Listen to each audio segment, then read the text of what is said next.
I view the CISO role as really one of the most important people in the organization. And I say that because cyber, in my view, is the biggest risk companies face today. Even COVID didn't shut down operations overnight in most cases. One ransomware attack, the CEO goes to bed the night dreaming of profitability and numbers and vacations, and wakes up with a call from the CISO tomorrow morning going, we are now technically out of business unless we can recover. Welcome to the Reimagining Cyber podcast, where we share short and to the point perspectives on the cyber landscape. It's all about engaging yet casual conversations on what organizations are doing to reimagine their cyber programs while ensuring their business objectives are top priority. With my co-host, Stan Wisseman, Head of Security Strategist, I'm Rob Borrego, Chief Security Strategist, and this is Reimagining Cyber.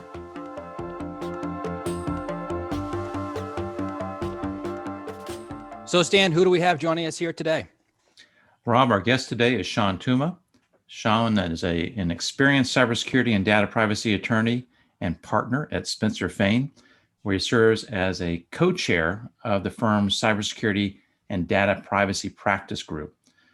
Having practiced in the area of law in this cybersecurity and privacy space since 1999, Sean is one of the most experienced and well-respected cybersecurity and data privacy law attorneys in the United States. Sean, it's great to have you with us today. Could you spend a few minutes expanding on your background as well as share some of the focus areas that you have in your practice? Sure. Thank you, Stan. Rob, it's a pleasure to join you guys here today, and thank you for having me on. As you mentioned, I've been practicing in cyber law since 1999. I got into it when I graduated law school in 99 with the Y2K issue. I started studying and researching that while in law school in 1998, and really thought that was going to be my ticket to stardom, and that I would have been retired about 10 years ago and living on my own private island somewhere. You know, it just didn't quite happen like that. And it really turned into be a fizzle or a dud, but it got my foot in the door in cyber. And it's something that I've been able to continue working in ever since. Much, for the first couple of years as I had to support myself as an attorney and a young attorney in a large law firm.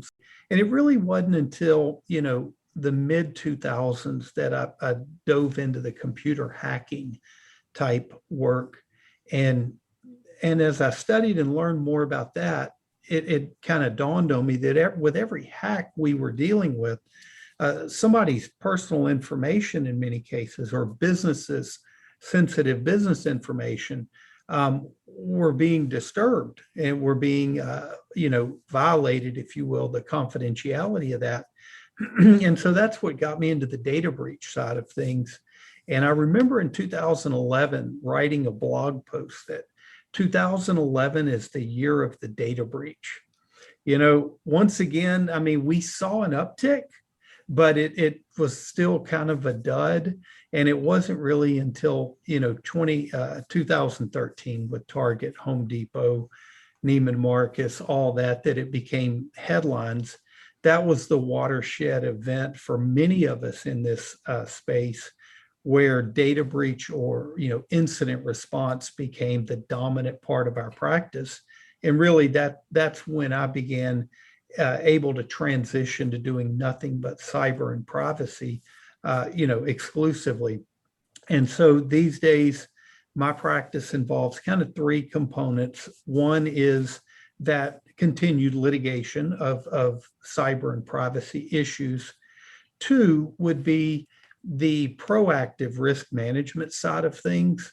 The third bucket of what I do day in and day out, and probably 70-80% of my work, is incident response and serving as what we would call a breach quarterback or coach or privacy counsel or whatever the term du jour is. You kind of hit upon this. It's when you look back at the year of the data breach, it seems like it's been every year since, right? And then that watershed moment, that watershed moment of Target to me was a bit of an eye opener when it finally got to, the C level, right? The CEO actually losing their job and people starting to pay a little bit more attention to it. So I hear you. So Sean, one of the things as you're engaging with your clients that we'd be interested in hearing a little bit about are, the recommendations of kind of the key elements that they should be focusing their attention on at the highest level, if you will, that help them in being as best prepared as possible, but knowing that, this is the inevitable cyber attack, cyber breach that's going to occur, but kind of top level, right? What are those things that you're consistently seeing and having those conversations and guidance for your clients around? To me, reasonable cybersecurity is not a definition. It's a process.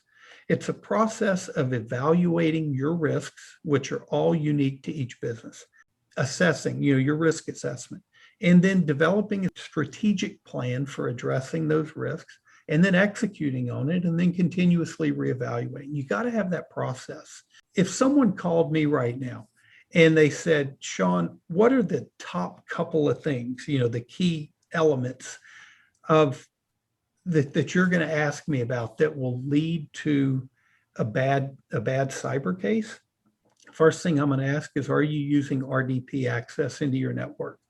Because what we're finding is nearly 50% of the ransomware cases we're handling involve RDP access. And you've got, I'll air quotes, the IT guy who says, yeah, but I changed the port, so it's good.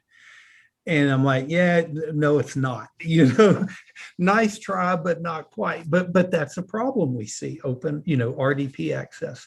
The other thing is your backup process, how you handle your backups.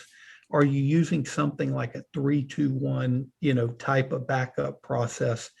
And not just in principle, but are you testing it and validating that it actually works? Ransomware attackers, these guys, they know they're not going to get paid if you've got backups. So they go take out your backups first. And so we've had several cases where the organization thought they were backing up appropriately, but they couldn't be restored because of misconfiguration at some level. So you got to test that. And then the third thing I would say is, for folks who use Microsoft Office 365 or Google web-based type email, are you using multi-factor authentication? Because if you're not, you're going to get one of those business email compromise situations, and you're going to be scratching your head going, it's not our fault, it's theirs. But I'll tell you, probably 90% or more of the cases we see dealing with business email compromise, somebody is using Office 365 without MFA.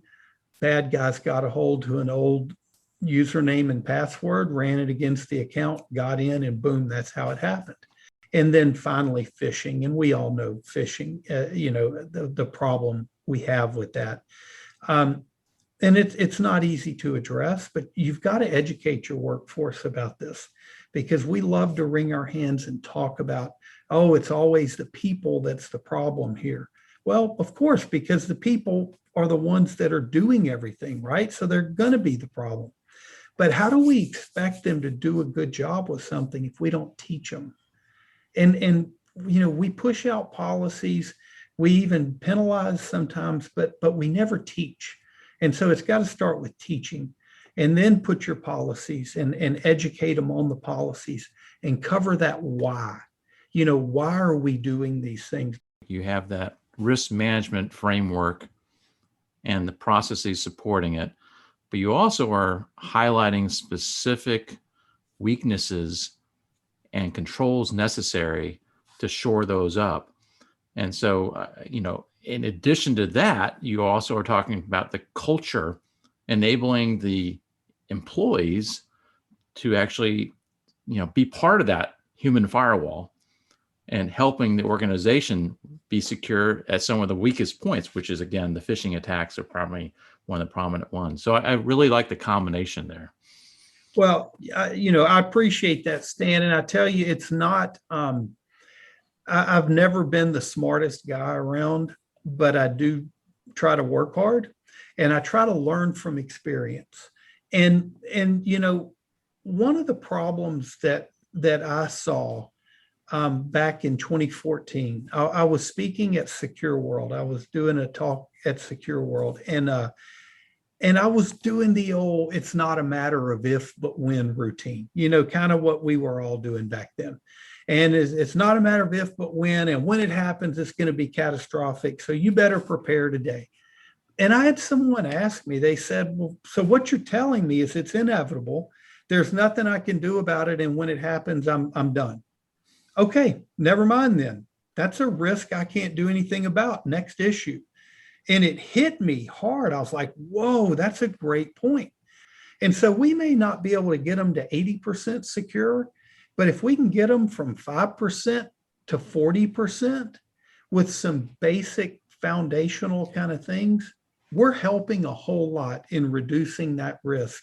Do you see another driver out there as far as helping with some of that block and tackling some of the fundamentals, expectations of insurance companies? If you want to have cyber insurance, you need to have some of those fundamentals using some kind of recognized industry standard.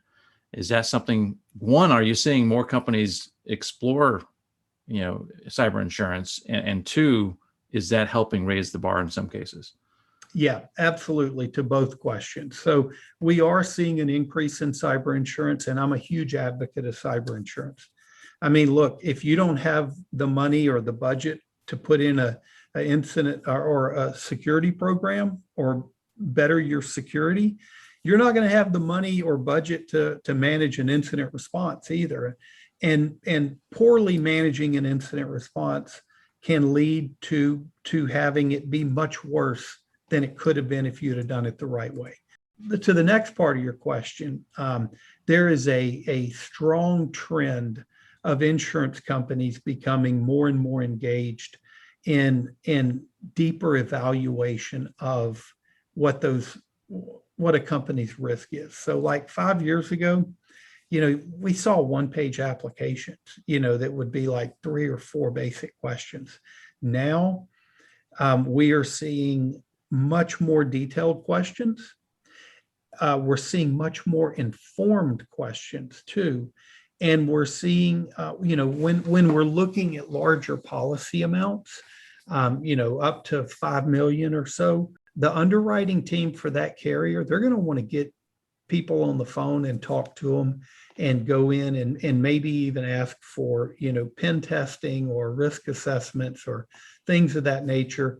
And they are incredibly knowledgeable people. From what we're hearing, they've been hit so hard this past year with, ransomware in particular, that they're going to become much more stringent here, as we move forward. So companies need to be ready for that.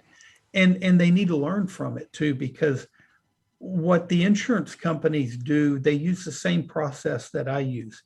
It's what have we seen that has caused our losses? Those are the things we're going to look for and ask about in our diligence process. And so you need to listen to what the insurance underwriters are focusing on, because they're looking at data and statistics of all these events they've had in the past through their, actuarial process. And it's incredibly informed, and it's a great learning opportunity for the company to be able to, to get the right people involved. And I say the right people because far too many times, I talk to a CISO of a company and they don't even know if they've got cyber insurance. They weren't even consulted in that process and brought into the discussion. And how the heck do you do that, especially now these days when you've got to start answering all these technical questions? You've worked with hundreds of clients, right, over the course of your career. And when you look at the CISO kind of, even if it was 5 years ago, but to where they are today, right? Have you seen that true pivot of reality where it's a critical need for whatever type of business an organization is going after to ensure that they have a CISO that's focused and with the right investment and voice at the table versus that kind of, nice to have checkbox approach for compliance regulatory needs? I mean, is that evolution, something that you're actually seeing day in, day out in your customer engagement? It is, Rob. It's something I'm seeing. It's something I'm advocating for very strongly. And I'm hoping the trend continues. It's still not enough. I'll come back to that humility point I made earlier, that we all have to remember we got a lot to learn, and we're going to always have a lot to learn. But I view the CISO role, or whatever the equivalent is within that organization, as really one of the most important people in the organization. And I say that because, number one, cyber, in my view, is the biggest risk companies face today. Look, even COVID didn't shut down operations overnight in most cases. One ransomware attack. The CEO goes to bed the night dreaming of profitability and numbers and vacations, and wakes up with a call from the CISO tomorrow morning going, we are now technically out of business unless we can recover. I know we all like to talk about the lack of funding and the lack of resources and all these things.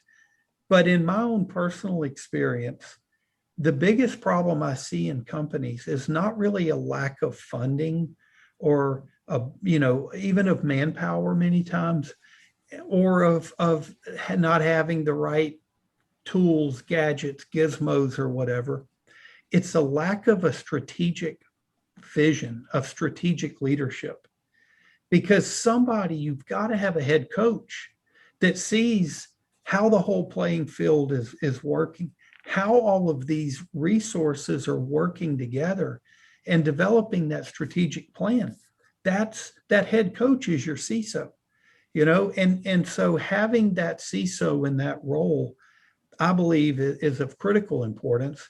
And I also believe they need a seat at the table with your board of directors or your upper management or whoever that decision maker is, because that, we'll say the board in many cases, because that's what people typically like to talk about.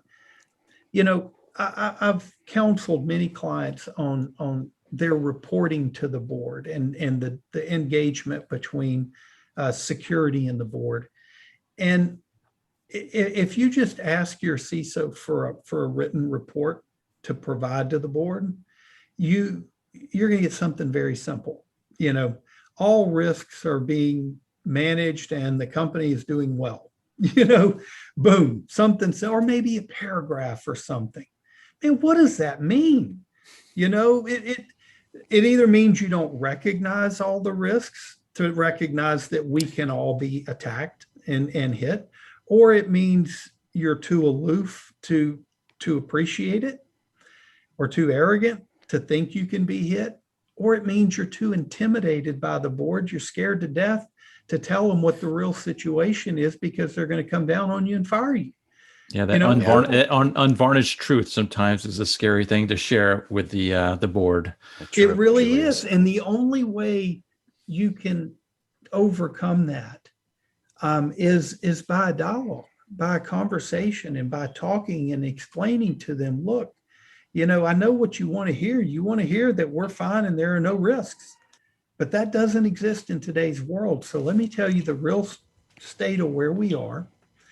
We're in a process of continuously trying to reassess what our risks are, and go through your process and explain it. Right. And say, we're doing the best we can under the circumstances. Here's things we could improve upon if we had more resources. When you look at the role of the CISO, right, there's been a forced, if you will, maturity in that role, right? A lot of the historical kind of buildup was, how technically sound are you to secure an environment? The reality is that doesn't solve the problem. To your point, it's like, I can give you a list that says we've assessed the risks and we feel pretty good about this stuff. What does that mean, right? So it's that translation of going into each different type of business, could even be in the same vertical. You need to assess, right, what's most relevant, what's most important to them. And as you've been talking about, one of the themes that we've discussed many times in this podcast is focus around that mindset and pivot to being more resilient, right? Cyber resilient. And as you've said, even as you've gone through and you've learned for yourself and in different client engagements, how to evolve and make it better and understand kind of what's next that we need to be paying attention to. It's the same thing, right? For the CISO to be able to say, I now understand the given business I'm in and what you actually are desiring of us to ensure we're doing the best we can to make this a resilient environment when a security incident occurs. Right. That's what I'm seeing a lot of out there, is finally this evolution of that role coming into a more business-minded individual. So, Sean, one of the other things I wanted to ask you about, another prominent player in these incident responses typically is law enforcement. And you've probably seen their capabilities evolve over the years and how they deal with cyber as they've gotten up to speed as well. But how do you set expectations with the firms that you have as clients on what they can expect from law enforcement and their role in an incident response? I think they have a crucial role, but we also have to know when we're going to try to bring them in and what role they play, which goes to your question of, they're not your company's IT department. They're not your security team. You're not going to call them and then have 3 agents show up with, bags to take hard drives and go analyze and get you back up and running. That's not their role. Their role is to investigate crimes, pursue criminals, and see them get convicted. And what that means is, in a lot of cases, they're overwhelmed. I mean, they are dealing with so many cases. They don't have the resources to come and investigate every ransomware case we have. They don't have the resources to investigate every insider theft or whatnot. And so they look for kind of a materiality requirement. And it's not like a publicly stated, but it's got to be a big matter. It's either got to involve public health and safety or some substantial amount of loss that would justify their resources. To the question of expectations, I tell my clients, look, in most cases, we're going to report to law enforcement. We're probably not going to see them engage back. We got to do our work independent of them because they're not going to come in and save the day. And the first step in that process is many times to file that IC3.gov report, which is what they will usually tell you to do. But if you're in a case where you think it may be material or meaningful, I mean, not just some little phishing email, but maybe it's a phishing that led to a business email compromise of $500,000, then you need to let them know quickly, right? Because they have a kill chain in place where they can stop a lot of that. But filing that IC3.gov report usually isn't going to get you there. You've got to have a personal relationship with someone either in Secret Service or FBI or both. And you need to do that before you have an incident because, look, they want to work with the public.